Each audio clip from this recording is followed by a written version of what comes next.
अस्सलाम वालेकुम students, how are you? Hope you all are well. आज हम reflection of light and refraction of light के बारे में पढ़ेंगे। सबसे पहले हम देखते हैं कि रिफ्लेक्शन ऑफ लाइट क्या होती है। जब रोशनी यानी लाइट किसी चमकदार या हमवार सतह से टकराती है, सरफेस से टकराती है और वापस मुड़ जाती है, तो इस अमल को रिफ्लेक्शन ऑफ लाइट कहते हैं।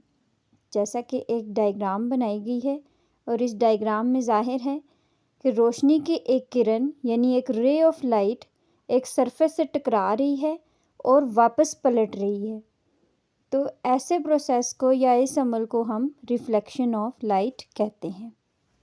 अब हम टाइप्स ऑफ रिफ्लेक्शन की बात करते हैं कि रिफ्लेक्शन की कितनी टाइप्स हो सकती हैं। सबसे पहली टाइप जो हम एक्सप्लेन करेंगे वो है स्पेकुलर रिफ्लेक्शन। ये उस वक्त होती है जब रोशनी किसी बहुत हमवार यानी स्मूथ सरफेस पे या चमकदार सरफेस पे, जैसे कि आईना, मिरर, उससे टकराती है। उससे हमें एक साफ़ और वाज़िया अक्स नज़र आता है या रिफ्लेक्शन नज़र आता है या इमेज नज़र आता है। जब भी ऐसा कोई वक्त हो जब रोशनी यानी रे ऑफ लाइट जो है वो किसी एक स्मूथ सरफेस से टकराए और उसके रिज़ल्ट में हमें एक क्लियर इमेज फॉर्म होता हुआ नज़र आए, तो ऐसी रिफ्लेक्शन को हम स्पेकुलर रिफ्लेक्शन कहते हैं। जैसे आप डायग्राम में भी ज़ाहिर है कि एक रे ऑफ लाइट जो है वो स्मूथ सरफेस से टकराती है और उसके रिज़ल्ट में हमें एक साफ़ इमेज फॉर्म होता हुआ नज़र आ रहा है। ऐसे अमल को हम स्पेकुलर रिफ्लेक्शन कहते हैं। सेकंड टाइप है डिफ्यूज़ रिफ्लेक्शन। ये उस वक्त होता है जब रे ऑफ लाइट किसी रफ़ सरफेस से टकराती है और इस सूरत में जो रोशनी है वो हर तरफ बिखर जाती है और कोई साफ़ इमेज नज़र नहीं आता, और जिसकी वजह से हम ज़्यादातर चीज़ों को देख पाते हैं क्योंकि उनसे रोशनी बिखर कर हमारी आँखों तक पहुँचती है। जैसा कि डायग्राम में भी ज़ाहिर है कि एक रे ऑफ लाइट आई है, वो एक रफ़ सरफेस से टकराई है और फिर उसके बाद डिफ्यूज़ रिफ्लेक्शन के रिज़ल्ट में वो जो रे ऑफ लाइट है वो हर जगह स्कैटर हो गई है, बिखर गई है। तो ऐसी सिचुएशन को हम डिफ्यूज़ रिफ्लेक्शन कहते हैं। उसके बाद हम लॉज ऑफ रिफ्लेक्शन देख लेते हैं। फर्स्ट लॉ है कि हमारे पास ये जो आने वाली रे ऑफ लाइट है यानी इंसिडेंट रे और वापस जाने वाली रे ऑफ लाइट है यानी रिफ्लेक्टेड रे, और जो नॉर्मल है, ये तीनों रेज़ या तीनों लाइंस जो हैं वो एक ही प्लेन पर होते हैं, एक ही सतह पर होते हैं। ये हमारा फर्स्ट लॉ है। सेकंड लॉ ये है कि एंगल ऑफ इंसिडेंस यानी जिस ज़ाविये से रोशनी सतह पर पड़ती है उसी ज़ाविये से वो वापस पलटती है, यानी angle of incidence angle of reflection के बराबर होती है, इक्वल होते हैं। ये हमारे लॉज ऑफ रिफ्लेक्शन हैं।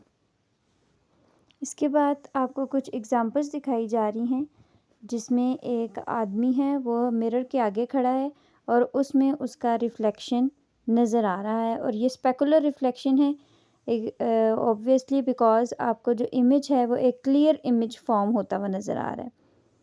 और उसी की दूसरी तरफ आपको एक और एग्ज़ाम्पल दी जा रही है कि जैसे कि एक खूबसूरत दरख्त है, ठीक है, और उसका अक्स जो है वो झील पर दिखाई दे रहा है, यानी उसका भी एक क्लियर इमेज फॉर्म होता हुआ नज़र आ रहा है।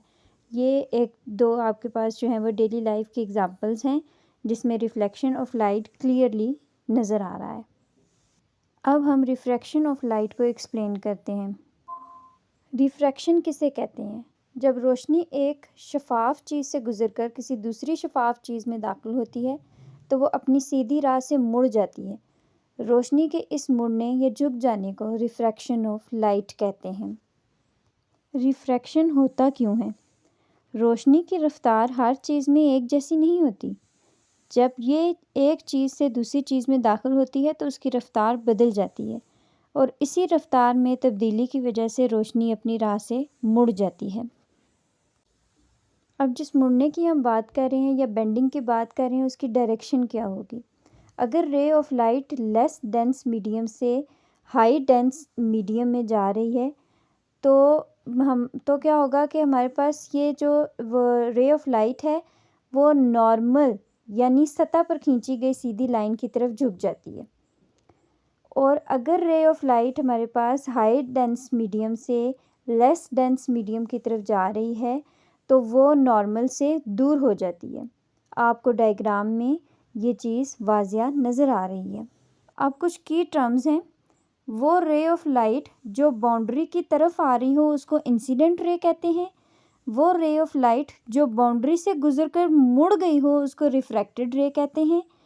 और एंगल ऑफ इंसिडेंस क्या होता है? Angle of incidence incident ray और नॉर्मल के दरमियान का एंगल होता है। एंगल ऑफ रिफ्रैक्शन रिफ्रैक्टेड रे और नॉर्मल के दरमियान का एंगल होता है। इस एग्जाम्पल में आपको रिफ्लेक्शन और रिफ्रैक्शन दोनों होते हुए दिखाई देंगे। जब सूरज से आने वाली रोशनी बारिश के कतरे पर पड़ती है या जब सूरज की रोशनी बारिश के कतरे में दाखिल होती है तो ये मुड़ जाती है यानी बेंड हो जाती है। तब क्या होता है? रिफ्रैक्शन होता है। ऐसा इसलिए होता है क्योंकि रोशनी हवा से पानी में दाखिल हो रही है और हर रंग की रोशनी मुख्तलिफ एंगल्स पर बेंड होती है। जैसे कि तस्वीर में ज़ाहिर है कि सुर्ख रंग की रोशनी को आर से और वायलेट रंग की रोशनी को वी रंगों में अलग होते हुए वो दिखाई दे रही है। उसके बाद जब कतरे के अंदर ये रोशनी पीछे की सतह से टकराती है, जब टकराती है तो फिर इंटरनल रिफ्लेक्शन होता है। उसके बाद रोशनी कतरे से बाहर निकलते वक्त एक बार फिर बेंड हो जाती है तो उस पर सेकेंड रिफ्रैक्शन होता है। तो हर रंग की रोशनी मुख्तलिफ एंगल्स पर मुड़ने या उस पर टकराने की वजह से जब ये रोशनी हमारी आंखों तक पहुंचती है, जैसा कि ऑब्जर्वर देखने वाला दिखाया गया है डायग्राम में, तो हमें आसमान में रंगों का एक खूबसूरत दायरा नज़र आता है जिसे रेनबो कहते हैं, जिसमें सुर्ख रंग सबसे ऊपर और वॉयलेट कलर सबसे पीछे नज़र आता है। तो रेनबो जो है वो सूरज की रोशनी के बारिश के कतरों से गुजरने के दौरान होने वाली रिफ्रैक्शन और रिफ्लेक्शन का ही रिज़ल्ट होता है। तो ये था हमारा आज का टॉपिक। उम्मीद है कि आपको समझ आ गया होगा। अब अगली बार मिलते हैं किसी नेक्स्ट टॉपिक के साथ। Thank you.